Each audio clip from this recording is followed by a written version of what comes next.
I do want to bring in retired Rear Admiral Mark Montgomery, Senior Director at the Foundation for Defense of Democracies.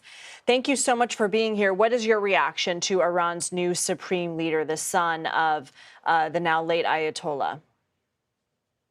Well, I think the Council of Experts may have missed it on this one. I mean, the president made it pretty clear that this was not an acceptable choice. I think it's highly likely that we're going to continue our aggressive air campaign to remove their missile threat, their drone threat, their naval threat, and their ability to produce future missiles, drones, and naval capacity. And so I would hope that this has no impact on General Kane and Admiral Cooper's, 4-week or so air campaign they have planned. And I hope the president recognizes the new supreme leader for who he is, which is just the old supreme leader in a slightly younger clothing. Do you feel as though the administration may put Mojtaba Khamenei in their crosshairs? I suspect he's been there, and I think he'll continue there in both U.S. and Israeli crosshairs. I think the president made it clear this wasn't who he was looking for. And while we may not have a clear expectation of what regime change looks like, we do have a clear expectation of what removing their ability to impose cost on the region, through missiles, drones, and other things is. And I think we're going to continue to hammer away on that for the next 3 weeks. What are your other commentaries or musings on the conflict so far? I think we're approaching a really tight condition in the Straits of Hormuz. We apparently, either we or the Israelis, hit Iranian energy infrastructure, and we had generally laid off of that. That might be the final straw that causes them to more aggressively attempt to mine the Straits of Hormuz. We already have a significant backup of shipping. It's reduced about between 88 and 92%, depending on how you measure it. And no LNG ships are flowing, which means there's literally 300 ships trapped inside the Arabian Gulf now, not able to go through the Straits of Hormuz, which is very dangerous transit right now. The U.S. is probably not ready to escort ships till the conditions are set, which could be a couple weeks away. So I think the next big pressure point is going to be energy.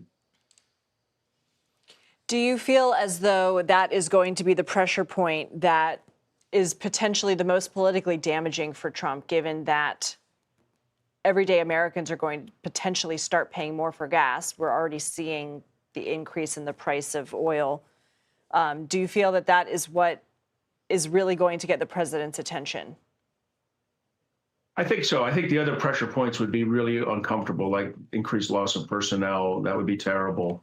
But the energy one's probably one that is more likely and can happen pretty quickly. I'd say we're probably within the next week, we're going to see significant decision making by what's called the Joint War Council in London that kind of sets the decision making for insurance companies and maritime shipping companies. And then there's going to be a lot of pressure on the United States. Now, Saudi Arabia and the United Arab Emirates can work around that with pipelines they've built that operate outside the Straits of Hormuz. Hopefully we'll see more of that coming online, that flow coming online. But even with that, the Straits of Hormuz is still a big deal. Do you see the potential worst case scenario, let's say, and maybe your worst case scenario is even higher, but if oil per barrel was to go up to $150, I know Friday it was around $91 a barrel. Could we hit that within the 4 weeks, or the certain amount of weeks that the administration has said is their target here, because that timeline appears to change quite frequently? I think that's I'm not an expert on oil prices. I will say that's a high number, and the peak for the Ukraine-Russia fighting was 120 at the start of that war. So I think that's kind of where speculation could go, but I think 150 is a pretty high number. Do you have a sense right now that the United States is going to continue with airstrikes? I know that there's been some back and forth on whether boots on the ground is, going to be a possibility with this war. Do you feel as though the administration can accomplish its objectives without putting troops on the ground? So this is a qualified yes, in the sense that I don't know what all their objectives are, because the president has been very unclear about what regime change means to him. But the objectives I'd like to see done, which is Iran's ability to create cost for its Mideast neighbors, either Arab neighbors, Israel, or even the United States, is eliminated.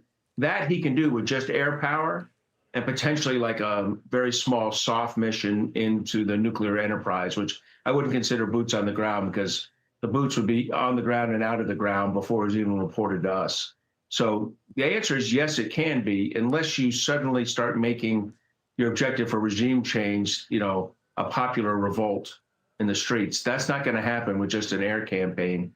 You have to have a fully armed adversary, interventionist army on the ground like we had in Kosovo in 1999 or in Libya in 2011. Those don't exist right now. So you're not going to get any significant regime change.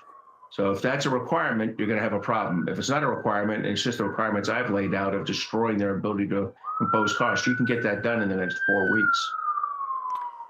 All right, Mark Montgomery, retired Rear Admiral and Senior Fellow at the Foundation for Defense of Democracies. Thank you so much for your time, sir.